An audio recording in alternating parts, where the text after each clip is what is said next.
Oke, terakhir nih Mbak. Mitos atau fakta, sembelit tidak menyebabkan perut buncit? Gimana nih Pak, menurut Bapak? Saya nggak tahu nih, apa akibatnya? Itu dia. Jadi kalau sembelit nggak ditangani dengan baik, nggak ditangani dengan segera nih ya Pak Iman ya.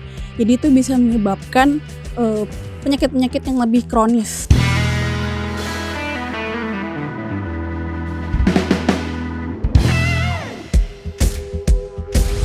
Selamat datang di podcast Mida Expert. Di episode kali ini kita akan bahas tentang cara mengatasi sembelit saat puasa. Langsung aja kita bahas bareng expertnya, Mbak Eka Putri selaku Group Brand Activator dari Sanofi. Terima kasih Mbak Eka sudah datang ke podcast kami. Gimana? Sehat? Sehat, alhamdulillah. Mantap. Mbak, kita mau bahas sembelit. Oke. Jadi sembelit itu penyakit itu bukan sih? Oke, sembelit itu sebenarnya gejala ya Pak yang muncul di dalam tubuh kita. Kenapa? Jadi sembelit itu bahasa awamnya sih susah BAB ya. Susah BAB. Gitu. Ya. Jadi kalau misalnya kita nih kegiatan BAB-nya itu udah nggak rutin.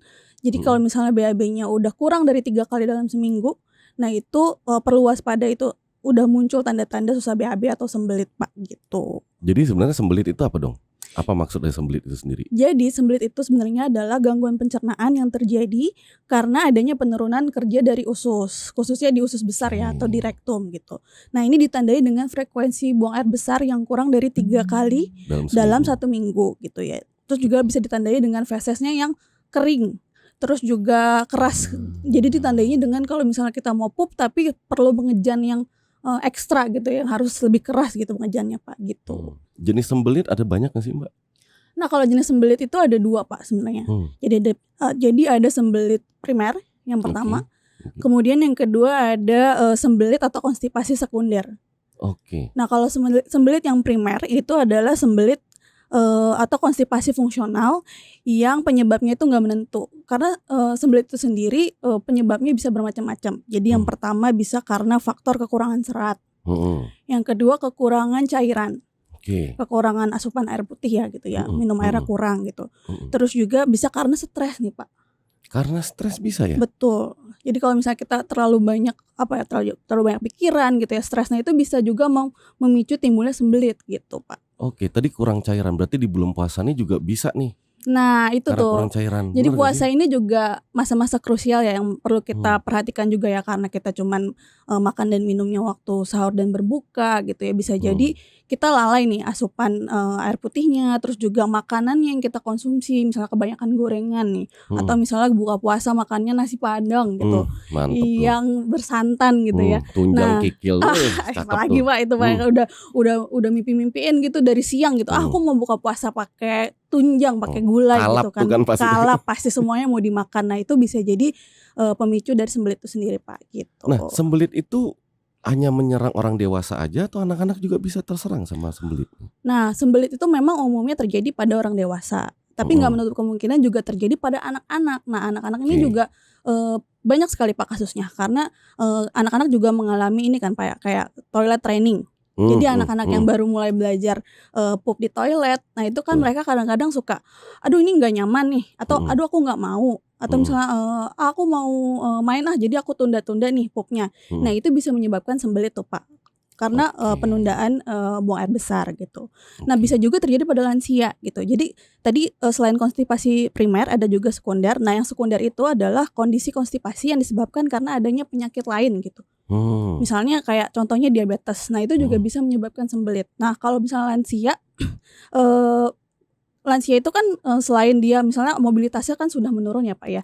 Nah mobilitas yang menurun itu juga bisa menjadi salah satu faktor pemicu sembelit, karena sembelit itu bisa juga disebabkan karena kurangnya aktivitas fisik, kurang berolahraga, contohnya seperti itu. Dan juga karena ada penyakit lain yang memicu adanya sembelit gitu. Jadi konstipasi bukan hanya bisa terjadi pada orang dewasa, bisa juga terjadi pada anak-anak dan juga lansia gitu.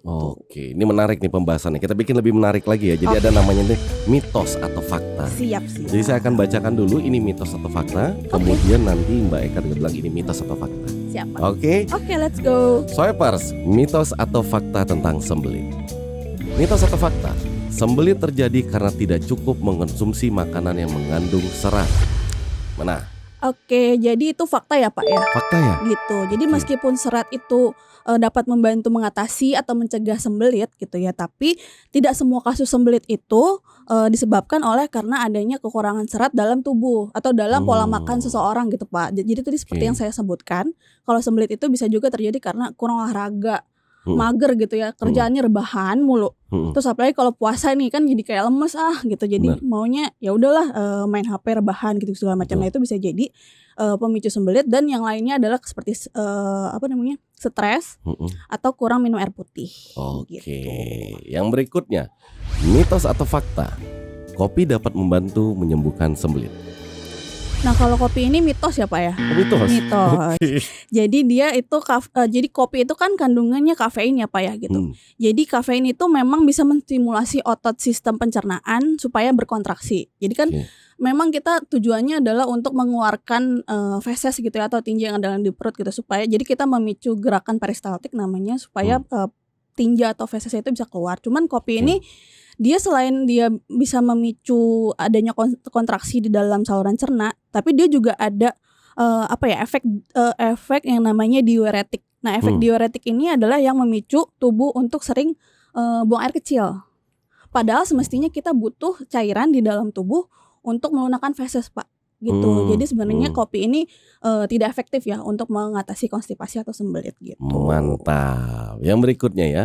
Mitos atau fakta? Sembelit terjadi karena tidak cukup minum air. Betul, itu fakta banget. Jadi Fakta. sekali lagi diinfokan, kalau sembelit itu salah satu faktornya adalah kekurangan asupan air putih gitu ya. Jadi harus asupan air putihnya dicukupi gitu ya. Apalagi kalau lagi puasa gitu ya, minum minimal 8 gelas sehari. 8 gelas sehari. Mantap. Oke, berikutnya lagi ya. Mitos atau fakta? Menstruasi juga dapat menyebabkan sembelit. Oke, nah ini sebenarnya fakta Pak. Cuman ini apa ya tergantung dari individunya gitu kan karena Oke. hormon orang-orang kan setiap individu kan berbeda ya Pak gitu. Jadi kalau misalnya beberapa wanita itu perubahan hormonal saat menstruasi juga bisa mempengaruhi yang namanya sensitivitas di rektum. Nah itu jalan keluar feses tuh Pak gitu. Jadi Oke. bisa apa ya menambahkan atau meningkatkan hasrat untuk buang air besar. Jadi padahal nggak mau gitu, nggak mau buang air besar, tapi kok pengen pup ya gitu. Iya, Nah iya, jadi kayak iya. apa ya bohongan gitu ya.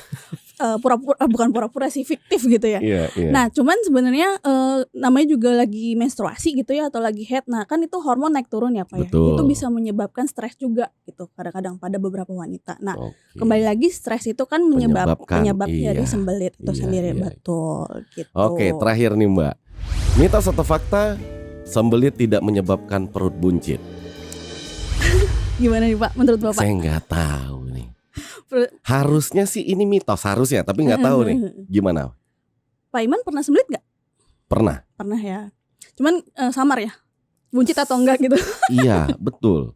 Nah tapi sebenarnya sembelit tidak menyebabkan perut buncit itu mitos. Jadi sebenarnya Mitos ya. bisa saja terjadi gitu ya. Karena gangguan pencernaan sembelit itu dia akan menyebabkan perut agak sedikit membesar gitu ya. Begah gitu ya. Begah. Nah, karena ada apa namanya? Ada gejala penyertanya gitu. Waktu sembelit itu terjadi. Jadi bisa jadi perutnya kembung, begah gitu ya. Dan terus juga banyak atau misalnya ada beberapa feses atau tinja yang menumpuk gitu di dalam saluran cerna. Nah, itu akan mengakibatkan perut yang akan kelihatan lebih buncit gitu. Daripada biasanya gitu. Makanya ini bisa jadi perhatian juga ya untuk teman-teman di rumah gitu juga. Kalau misalnya lagi sembelit tuh itu harus segera ditangani Pak. Nanti kalau misalnya keburu jadi buncit nanti dikiranya lagi isi lagi gitu kan. Takutnya menimbulkan gosip gitu. Benar-benar. Kita lanjut lagi diskusi ini ngomongin penanganan sembelit nih Mbak. Yap. Ini sembelit nih gimana nih kalau misalnya sembelit ini nggak ditangani secara baik? Nah, apa akibatnya? Itu dia. Jadi kalau sembelit nggak ditangani dengan baik, nggak ditangani dengan segera nih ya Pak Iman ya. Jadi itu bisa menyebabkan penyakit-penyakit yang lebih kronis, terus juga penyakit-penyakit yang lebih parah gitu ya. Nah bisa jadi terjadi sembelit yang akut gitu ya atau yang lebih parah dan juga bisa yang lainnya itu terjadi seperti wasir. Oke. Terus juga fisura ani. Fisura ani itu kayak ada robekan dari jaringan di sekitar anus. Waduh. Gitu. Terus juga bisa jadi impaksi feses. Impaksi feses tuh jadi kayak fesesnya tuh berkumpul gitu karena udah lama nggak dikeluarkan. Nah itu jadi bisa jadi penyumbatan di rektum. Waduh. Gitu. Oke. Nah terus juga ada prolaps rektal. Jadi rektumnya itu bisa keluar gitu Pak. Terus juga bisa jadi yang paling parah adalah kanker usus. Nah itu tuh yang paling parah tuh. Aduh. Mbak, kunci penyembuhan dan menghindari dari sembelit apa? Oke, jadi kunci untuk pencegahan ya, pencegahan juga penyembuhan. Jadi yang pertama kalau untuk pencegahan itu, yang pertama yang harus dibenerin adalah gaya hidup nih Pak. Gaya hidup tuh penting banget gitu ya, apalagi kita yang misalnya yang tinggal di kota atau misalnya kita yang banyak pekerjaan gitu ya, gampang stres, maunya dikit-dikit makan enak gitu ya, karena udah kerja keras nih gitu ya, makan enak tapi kita lupa gitu ya makannya yang sembarangan gitu ya, atau misalnya ya kurang asupan seratnya gitu karena makannya sembarangan gitu ya. Terus juga kurang minum air putih gitu ya, lebih banyaknya kayak minum yang manis-manis gitu kan ya. Jadi nggak diperhatiin tuh asupan air putihnya gitu ya. Dan yang terpenting lagi adalah kita harus aktif bergerak atau misalnya berolahraga gitu ya. Ya 1 kali seminggu lah, atau misalnya paling banyak 3 kali seminggu gitu. Nah itu juga penting sih untuk menghindari sembelit. Nah untuk penyembuhannya itu sih kuncinya harus segera ditangani sih Pak. Tadi ya seperti yang kita obrolin sebelumnya gitu ya. Kalau misalnya nggak ditangani segera, itu akan berakibat penyakit atau misalnya sembelitnya bisa lebih akut gitu, ya, bisa lebih parah gitu ya. Jadi untuk menghindari sembelit yang kronis, yang akut, nah itu segera ditangani gitu ya dengan penanganan yang efektif dan cepat gitu. Oke, dan penyembuhannya pastinya dari makanan minuman yang tadi lebih sehat, banyak minum air putih juga. Betul. Pola hidupnya harus lebih sehat juga ya. Betul, makan buah-buahan, makan sayur, misalnya buah-buahan kayak pepaya ya mungkin ya, yang lebih yang umum gitu diketahui. Terus juga misalnya makan buah pir, buah apel gitu, yang bisa membantu untuk melancarkan buang air besar gitu Pak.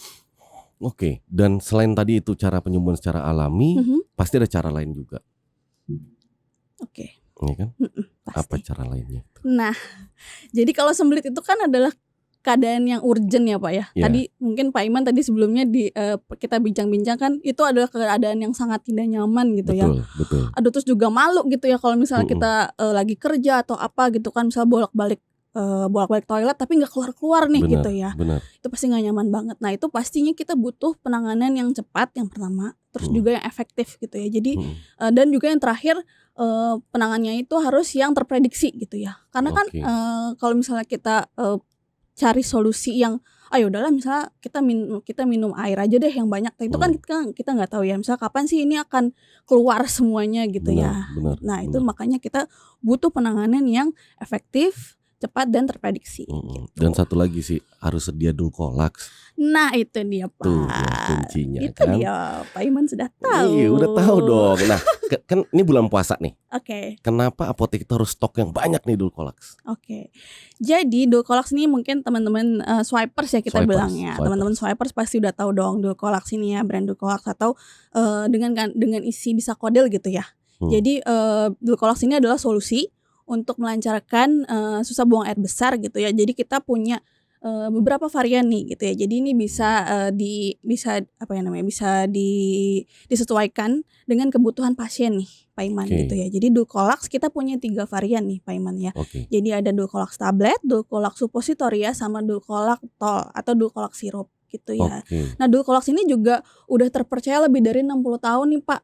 60 tahun di dunia bahkan. Jadi nggak cuma di Indonesia tapi di dunia. Karena orang di luar Indonesia juga sembelit ya. Iya dong. Jadi nggak cuma orang Indonesia nih yang sembelit ya, tapi di seluruh dunia orang bisa kena resiko sembelit gitu. Jadi Dulcolax ini nggak cuma di Indonesia, jadi di seluruh dunia ini udah dipercaya untuk mengatasi susah buang air besar. Tadi ada 3 varian ya. Tablet, sirup sama satu lagi apa tadi? Suppositoria. Oke. Bedanya di mana nih Mbak? Oke, kita satu-satu nih ya Pak ya, kita bedah ya produknya gitu. Jadi yang pertama kita punya Dulcolax tablet nih Pak. Jadi Dulcolax tablet ini kita punya 2 kemasan. Yang pertama itu ada kemasan isi 4. Jadi ini yang versi kecilnya, dan yang satu lagi adalah kemasan yang isi 10 tablet Pak. Isi 10 tablet. Betul. 4 tuh yang ini. Betul Pak, yang itu. Oke. Dan yang isi 10 tablet gitu ya. Nah, Dulcolax tablet ini kandungannya adalah bisa kodil Pak. Jadi bisa kodil ini cara kerjanya adalah untuk meningkatkan meningkatkan kerja usus gitu. Jadi gerakan peristaltiknya ditingkatkan untuk memudahkan atau memperlancar buang air besar dan juga untuk menarik cairan agar feses itu tidak keras gitu. Jadi lebih mudah untuk dikeluarkan gitu. Itu varian pertama ya. Ya, dan yang terakhir Dulcolax tablet ini cara kerja onset kerjanya itu bekerja dalam semalam Pak, 6 sampai 12 jam. Gitu. Jadi emang disarankan untuk minum Dulcolax itu adalah malam sebelum tidur. Malam sebelum tidur. Betul. Jadi, satu aja cukup. Jadi untuk dewasa itu 1 sampai 2 tablet Pak. Untuk anak usia mulai 10 tahun sampai dewasa itu dosisnya adalah 1 sampai 2 tablet. Diminum di malam hari, paginya sudah bisa merasakan 6 jam tadi kan. Efeknya betul gitu. Oke. Nah, terus kemudian kita beranjak ke yang suppositoria ya Pak. Oke, yang suppositoria ini sediaannya agak sedikit berbeda ya Pak ya. Jadi ini masuknya melalui belakang. Gitu. Oh, dimasukin. Betul gitu. Nah, ini dimasukkan seluruhnya ya Pak ya. Jadi ini beda dengan varian yang lain ya gitu. Jadi ini suppositoria. Jadi seluruhnya itu dimasukkan lewat belakang. Jadi ini mungkin dewasa bisa pakai sendiri gitu ya, atau misalnya anak-anak bisa dibantu oleh orang tua gitu. Nah, itu dimasukkan lewat belakang, ditahan selama kurang lebih 5 menit gitu ya, supaya bisa membantu obatnya melebur di dalam tubuh gitu ya, betul gitu. Dan ini untuk Dulcolax suppositoria sama kandungannya bisa kodel, tapi untuk onset kerjanya dia lebih cepat, jadi 10 sampai 15 menit langsung tuh ya. Betul. Nah, ini jadi ini cocok untuk teman-teman gitu ya yang punya masalah konstipasi ini udah beberapa hari nih gitu. Jadi udah harus urgent ditangani dan diatasi segera gitu. Boleh untuk anak-anak tapi yang dimasukin. Nah, ya boleh aja sih ya. Boleh, karena kita Dulcolax ini kita udah punya yang sediaan untuk anak dan sediaan untuk dewasa Pak. Jadi beda. Jadi untuk yang anak-anak ini ada yang bisa kodelnya 5 mg. Kalau untuk yang dewasa itu bisa kodelnya 10 mili. Jadi udah dosisnya udah tepat gitu untuk anak dan juga untuk dewasa, betul. Yang ketiga, varian ketiga. Varian ketiga. Nah, ini dia nih. Yang terakhir adalah Dulcolactol. Mungkin namanya agak beda sendiri ya Pak ya. Jadi Dulcolactol ini adalah nama lain dari Dulcolax sirup. Gitu. Dan kandungannya juga berbeda nih. Namanya berbeda, kandungannya berbeda. Karena Dulcolactol ini kandungannya adalah laktulos atau laktulosa gitu. Cuman fungsinya sama untuk membantu melancarkan susah buang air besar Pak. Gitu. Nah, kalau misalnya Dulcolactol ini kan karena dia bentukannya sirup, jadi dia lebih nyaman digunakan untuk anak, untuk lansia, dan juga untuk ibu hamil. Nah, ini juga penting penting Pak.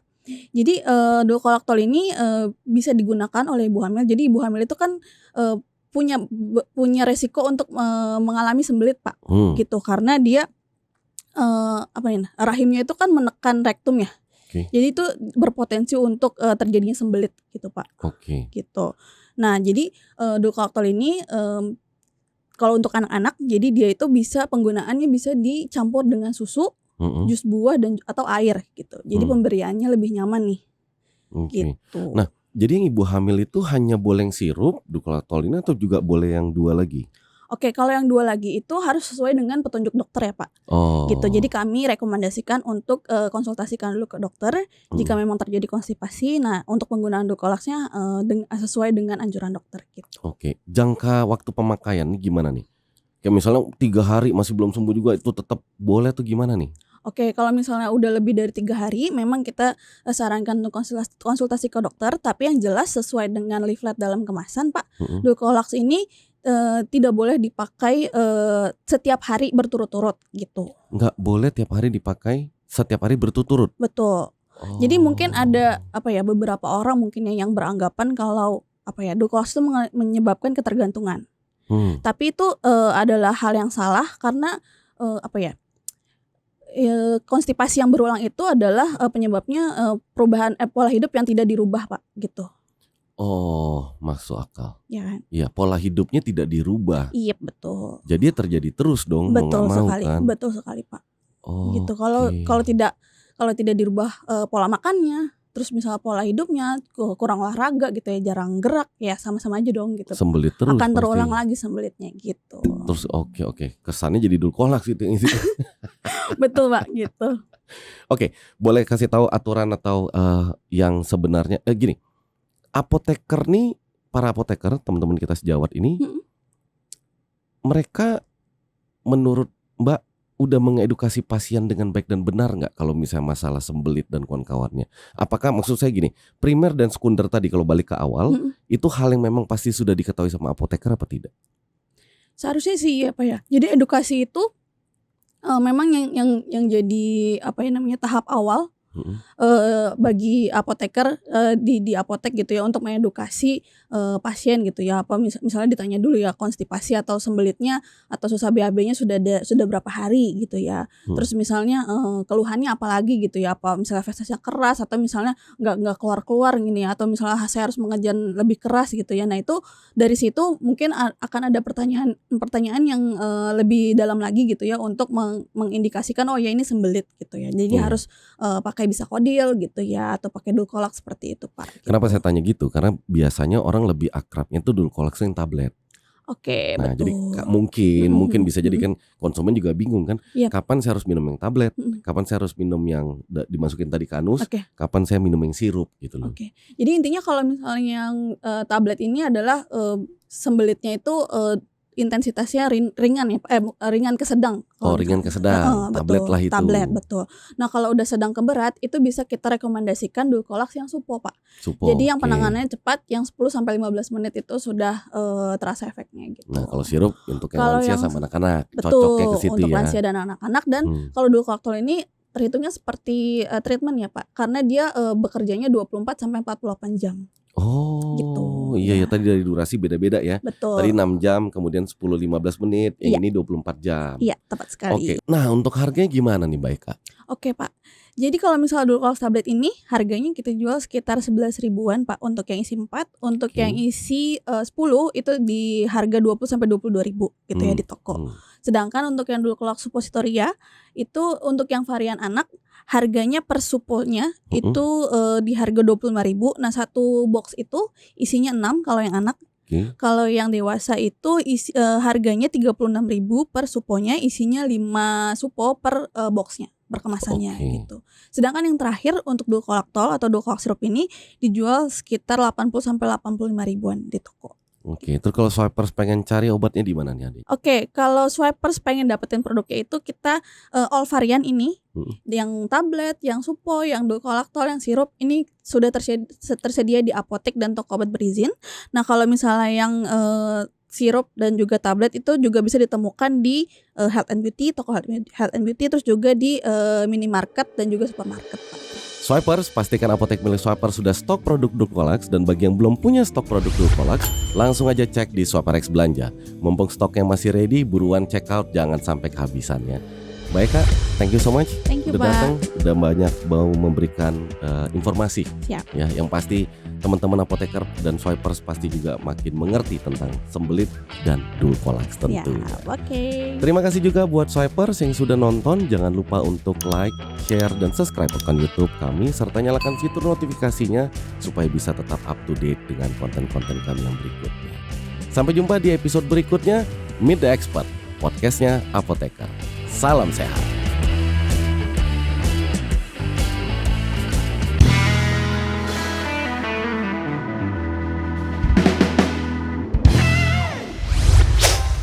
Swipe RX.